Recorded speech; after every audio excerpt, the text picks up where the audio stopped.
bien. Aujourd'hui je vous retrouve avec une luminosité qui à mon avis doit être assez merdique.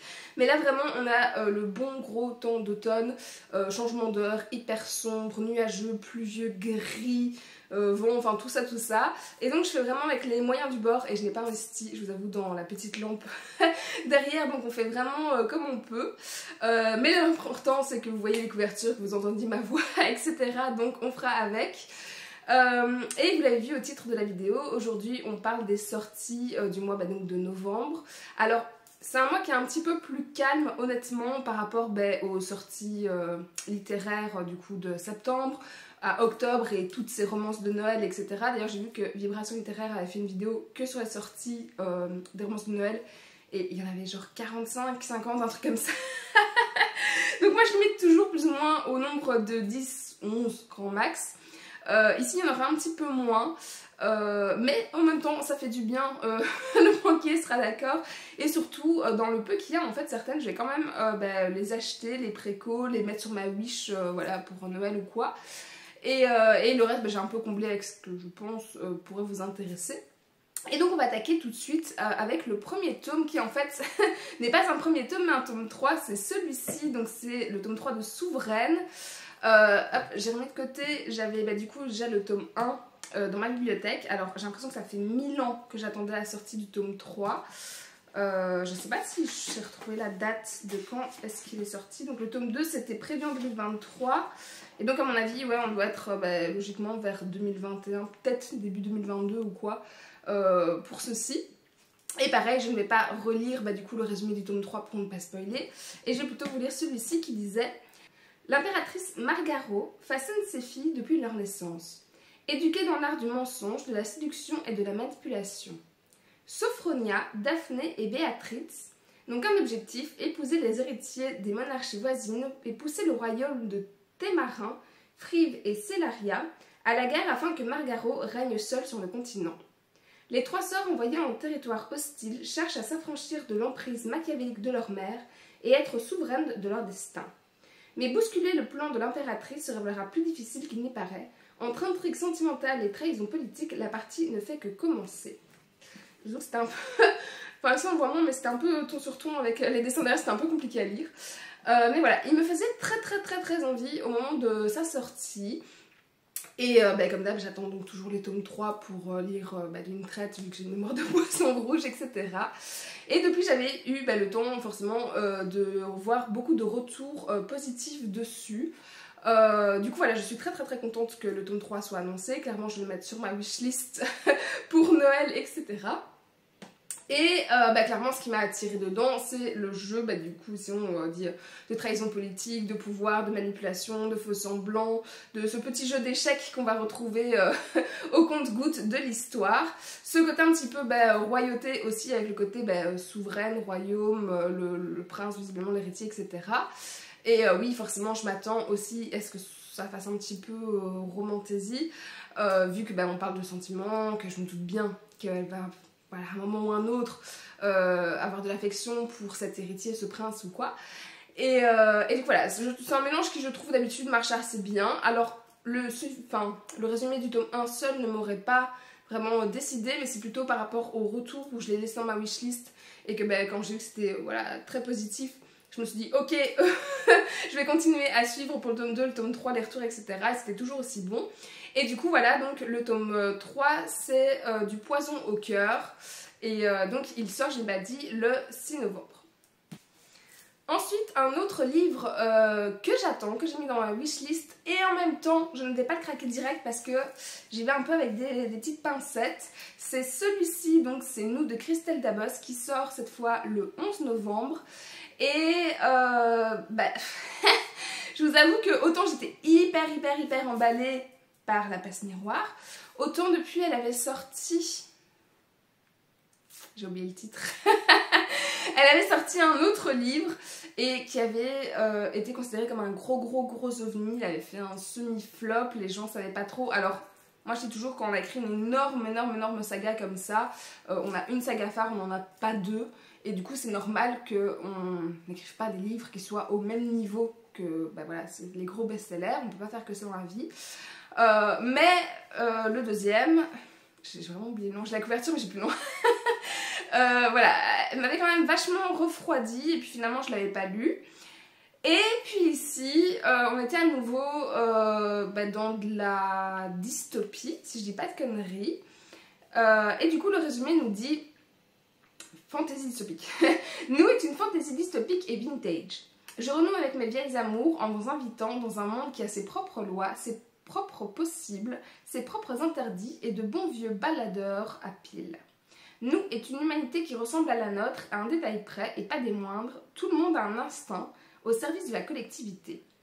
Nous, c'est aussi et surtout l'histoire de Claire, une confidente un peu trop secrète, de Goliath, un protecteur un peu trop casse-cou, et de bien d'autres destinées qui vont se lier à la leur. Et puis dans nous, tout est parfait. Tout est parfait. Donc voilà, c'est un résumé qui, pareil, m'intrigue autant qu'il me freine. Parce que clairement, fantasy, dystopique, vintage, etc., j'ai envie de signer directement, j'ai envie de retrouver un moment la plume de Christelle Dabos, etc. Mais en même temps, il en dit franchement pas grand chose. Genre, ça tient en une phrase, tout le monde a un instant au service de la collectivité, ça dit, ben ouais, pas grand chose, voilà. Donc ça me donne pas suffisamment envie non plus pour foncer d'un coup. Et je préfère, voilà, vu l'antécédent, attendre quand même les retours dessus. Même si, voilà, j'ai quand même espoir, j'espère que ça va marcher, etc. Donc voilà, j'ai envie de retrouver du Christelle Dabos, j'ai envie, voilà, qu'elle n'ait pas échec sur échec, si on peut dire, par la suite par rapport à cette merveilleuse saga. Et j'espère, je croise vraiment les doigts, que ce soit, voilà, un coup gagnant en tout cas pour celui-ci. Une valeur peut-être plus sûre, où elle prend moins de risques ou quoi, mais que ça marche, ça passe, on passe un bon moment, ou ce genre de choses. Mais du coup, à voir. Et donc voilà, je me laisse du temps, je l'ai mis dans ma wishlist, pas dans la liste de cadeaux, etc. pour avoir quand même plus de temps, plus de recul ou quoi. Clairement, là, je vais aller chercher les infos chez les gens, faire un peu le pigeon influençable, ce genre de choses. Mais je suis quand même très curieuse de ces retours et de peut-être découvrir du coup ce livre à mon tour. De mémoire, c'est un one-shot. Et du coup, voilà, vraiment je croise les doigts et j'espère que ça va être un livre gagnant. Et puis voilà. On passe ensuite à un livre, clairement, là je l'ai mis pour combler cette sélection, on va dire, et parce qu'il est susceptible quand même de vous intéresser. C'est celui-ci, et donc c'est Fleurs aux pétales d'or. Dans ma tête, je l'entends avec, avec le ton, le chant de la mère Gothel, si je dis pas de bêtises, de Réponse. Et il sort le 12 novembre. Et on l'aura sûrement compris, c'est donc normalement une réécriture de conte de Réponse. Et le résumé dit « Les apparences sont parfois trompeuses. Les pétales d'or peuvent dissimuler une fleur morte de l'intérieur. Luna est à l'aube de ses 18 ans, pourtant elle n'a jamais vu quoi que ce soit qui ressemblait à la vraie vie. Enfermée dans le dernier appartement de la plus haute tour de la ville, elle vit un enfer. Enfin vivre, si cette vie est un avenir, autant périr que s'en libérer. Peu à peu, la fleur se fane jusqu'à en perdre ses pétales. Mais avant de succomber à la douce délivrance du dernier jugement, Luna prend une décision qui changera son destin. Voir les inondations estivales tombant le jour même de son anniversaire. La seule source de joie qu'elle perçoit de la hauteur de son logement. Pour exécuter son plan parfait, Luna doit trouver un moyen de quitter cet endroit pour échapper à sa mère et découvrir le monde extérieur. C'est sans compter sur Egon, assassin de renom, pour l'enlever au moment où elle pensait toucher au but. Malgré cet imprévu, Luna n'a pas dit son dernier mot. On est donc dans une réécriture de conte qui a l'air quand même d'être très fantastique. On a l'air d'avoir un personnage qui sait ce qu'elle veut, voilà, qui va s'en donner les moyens, qui a l'air assez badass, etc. Et qui va pas entièrement dépendre du coup de Egon ici. Voilà, moi dans Réponse, j'aime bien aussi l'aspect de la relation mère-fille qui est travaillée initialement dans ce conte-là, etc. On est dans un truc beaucoup plus moderne pour le côté réécriture, etc. Mais voilà, juste... Je pense que c'est un livre qui pourrait me plaire, perso, mais je suis persuadée aussi que ce sera jamais vraiment la priorité, à moins à nouveau que les retours soient vraiment dithyrambiques, extraordinaires, coup de cœur sur coup de cœur, etc. Là, je vais quand même essayer d'intercaler. Mais je pense qu'il y a tellement de listes, de livres qui sont dans ma wishlist, dans ma page aussi, faut pas les oublier, etc. Que juste je vais passer mon tour parce qu'on n'a pas le temps de tout lire. Et clairement, vu des mois qui vont arriver, j'aurai de moins en moins de temps pour lire aussi, donc je vais être de plus en plus sélective. Mais voilà, je pense qu'il mérite quand même sa petite place dans cette sélection. Parce qu'une réécriture de conte, se réponse, ça se prend toujours au niveau des infos. Et donc voilà.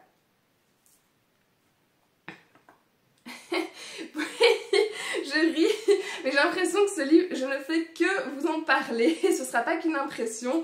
C'est celui-ci, donc le tome 3 d'Absolu de Margot Dessen, qui sort le 13 novembre.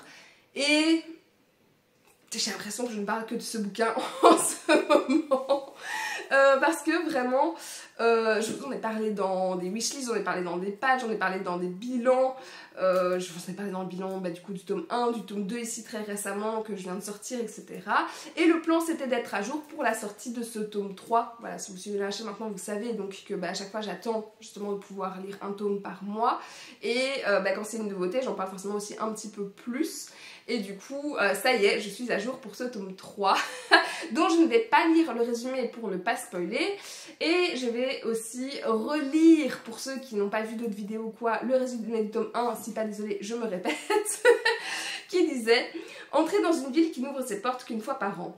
Amis depuis l'enfance, Prime et Johanna ont un avenir prometteur au sein de la nation des Rites, construite sur les ruines d'une Pologne ravagée. Leur vie bascule le jour où ils sont choisis pour être envoyés dans la zone où rôde la chose. Les mobilisés n'ont qu'une mission, vaincre la plus dangereuse créature jamais créée par l'homme ou mourir en essayant. 19 générations ont franchi les portes de la zone, personne n'en est jamais ressorti. Pour Prime et Johanna, c'est un grand honneur, un sentiment que ne partage pas Edouard, persuadé que ses talents de linguiste ne lui seront pas utiles de l'autre côté du mur. Leur arrivée tumultueuse dans la zone lui donne raison, entre guerre des territoires et phénomènes de plus en plus étranges, la zone est un lieu de non-droit. À l'intérieur de ses murs, le monstre n'est peut-être pas celui qu'on croit. Vraiment cette phrase, je crois que je la connais par cœur maintenant.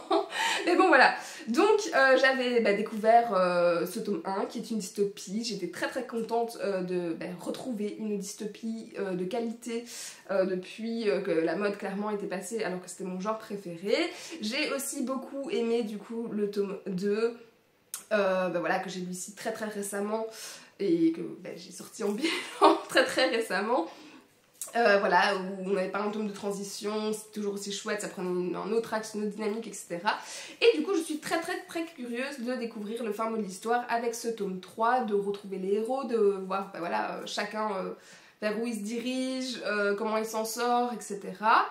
Donc voilà, je suis très contente d'avoir cette dystopie actuellement, du coup, dans ma bibliothèque et dans ma wishlist, vu que ici je l'ai préco. J'avais annoncé une lecture commune sur Booksta, donc il n'y a pas eu beaucoup plus d'intéressés que ça à premier abord, et comme j'avoue que j'ai en ce moment un rythme de dingue à côté, je suis pas sûre que je vais relancer vraiment tant de fois que ça l'info. Je sais que je vais faire une lecture commune d'office avec Margot de Des livres plein les yeux, mais je suis pas sûre que je vais demander forcément à beaucoup de gens de se rajouter. Parce que je sens que je vais déborder sur le planning, vu que ce gros bébé par contre fait quand même 700 pages et donc clairement je vais l'étaler.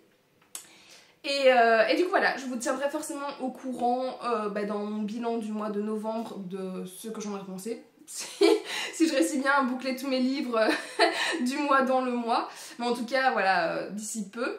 Et puis je vais passer au suivant parce que sinon on va en parler pendant 1000 ans, 1000 fois et on va peut-être éviter.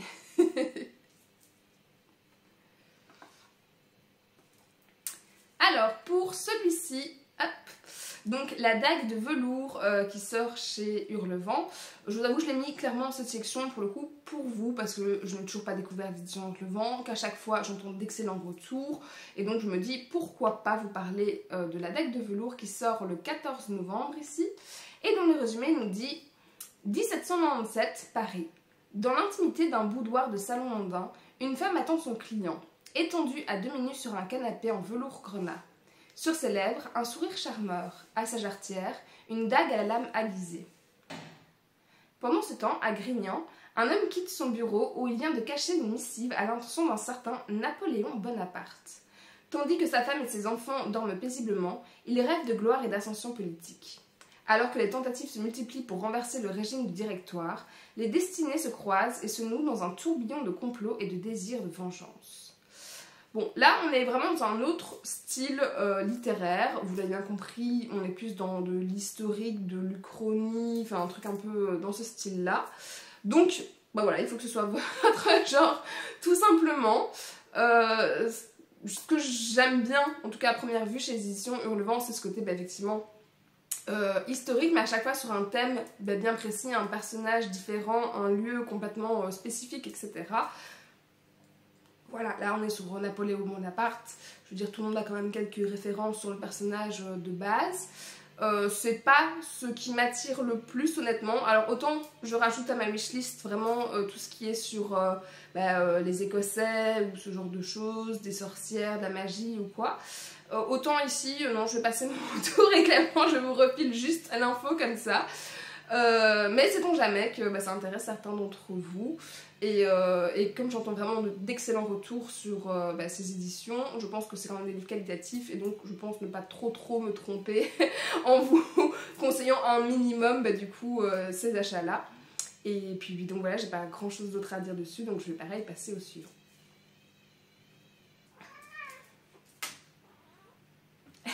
Ensuite, on a l'interlude de Kira qui miaulait dans tous les sens et me cherchait. Vous savez, elle se réinstalle comme la fois passée. Hop là.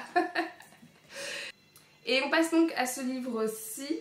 Donc Dragonia, le guetteur de dragons, c'est le tome 1, c'est la reine des Amazones qui sort également le 14 novembre et dont le résumé nous dit: Dragonia, un monde peuplé de sorciers et de guerriers, de dragons et de créatures légendaires. Dans cet univers aussi merveilleux que dangereux, entre malédictions séculaires, conflits de sorciers et guerres entre cités, tout est possible. Le guetteur de dragons, le royaume de la Galerne, est menacé par la présence de dragons qui vivent dans ses frontières. L'une de ces créatures effrayantes a traversé la Ronce et a déposé ses œufs à côté du village où habite Sigund. Sigund ? Je sais pas. Pour protéger les siens, le jeune garçon va devoir suivre le guetteur de dragons et rapporter l'un de ses œufs jusqu'au pays creux des dragons. L'aventure hors du commun qui l'attend va changer sa vie, la reine des Amazones.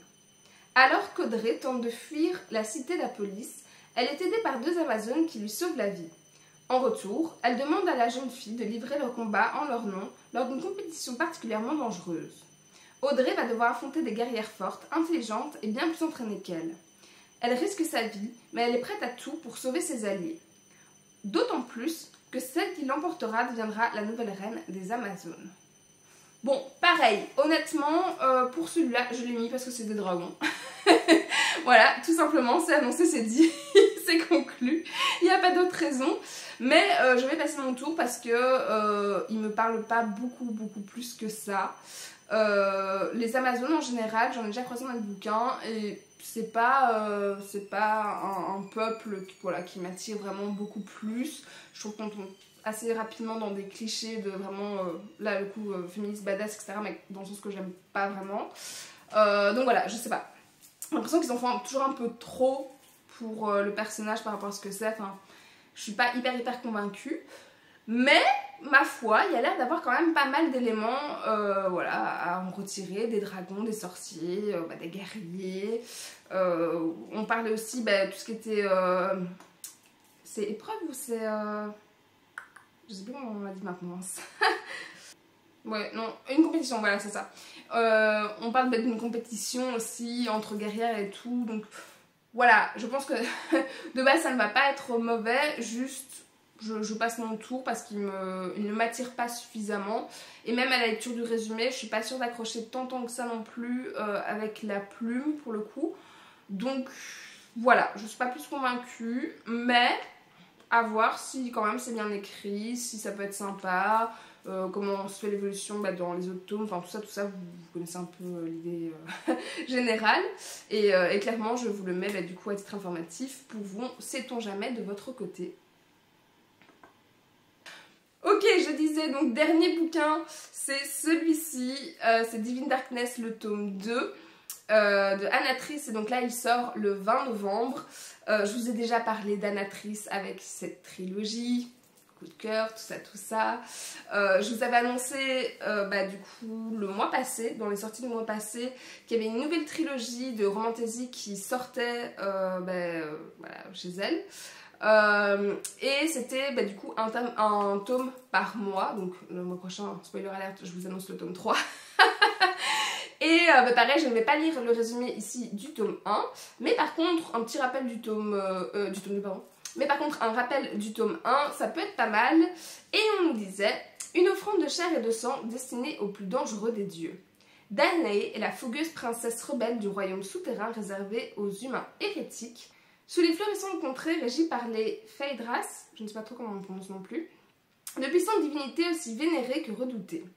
Sun, dieu de la lumière, décide de se marier. Contre toute attente, il choisit pour épouse Danae. Or, son frère ennemi, Night, dieu des ténèbres, vient contrarier ce projet en séquestrant sa fiancée dans une effusion de violence. Night pose à sa captive un ultimatum visant à déclencher une guerre contre Sun. Pour éviter la destruction de son peuple par le dieu, la jeune femme accepte de jouer le rôle de sa maîtresse en public et d'intégrer la cour impitoyable des elfes de nuit, vampires et loups-garous qu'il dirige d'une poigne de fer. Au cœur du royaume obscur qui respire le mystère et le vice, auprès d'un Phaedra cruel dont les ténèbres divines le fascinent à son insu, Danae devra affûter son instinct de survie, son courage, ainsi que toutes les armes qu'elle a à sa portée. Et pareil, je vous avais dit le mois passé que ce n'est pas tant le résumé à lui seul qui a réussi à me convaincre, parce qu'à un moment, je suis pas hyper fan des noms clichés, Sun pour la lumière, Night pour les ténèbres, voilà, pareil, le ténébreux, machin, vilain, donc ta tombe amoureuse, mais finalement ça devrait aller, nanana. C'est pas mon truc de base. Je sais que je m'attends à beaucoup plus de romantaisie que de fantaisie pure et dure. Mais je maintiens que c'est Anatrice et que du coup j'ai clairement envie de retrouver sa plume pour le coup, vraiment beaucoup plus du coup que pour Christelle Dabos où là vraiment je veux retrouver, et comme je suis pas romance, je vais pas me lancer dans ses romances à elle du seul c'est qu'il y en a, donc la romantaisie c'est le moment pour retester. Pareil, je les ai pas achetés, je les ai pas préco, je les ai mis sur ma wishlist. Vu mes copines qui sont absolument fans d'Anatrice, je pense qu'il y en a une qui va bien m'offrir le tome 1 pour Noël, la connaissant. C'est pas forcément un appel obligatoire si elle voit la vidéo, mais la connaissant, ça m'étonnerait vraiment pas. Et donc, je pense qu'à un moment ou un autre, je me ferai ma propre idée du coup sur cette nouvelle trilogie. Et pareil, les premiers retours sont très bons dessus, mais comme à chacun de ces bouquins quasiment. Et donc voilà, je vous invite pareil à vous faire votre propre avis sur Anatrice dans tous les cas. J'en reprofite pour vous reconseiller cette saga qui est une pépite sans nom. C'est toujours de la dark fantasy, donc voilà, il faut toujours un petit peu être prévenu au cas où. Mais sinon, juste pépite absolue. Et donc voilà, donc le tome 2 sort ce mois-ci. Le mois prochain, je vous en reparlerai, je vous relirai ce résumé. Ça va devenir un peu répétitif aussi, tant pis. Et puis voilà, on a déjà fait le tour pour cette sélection qui, je vous l'avais dit, est plus courte donc que d'habitude. Mais c'est pas plus mal. Franchement, j'entends déjà mon banquier dire « Enfin !» Du coup, voilà. Je vous retrouve bien évidemment pour d'autres vidéos prochainement, les prochains dimanches, etc. Et je vous fais plein de bisous d'ici là.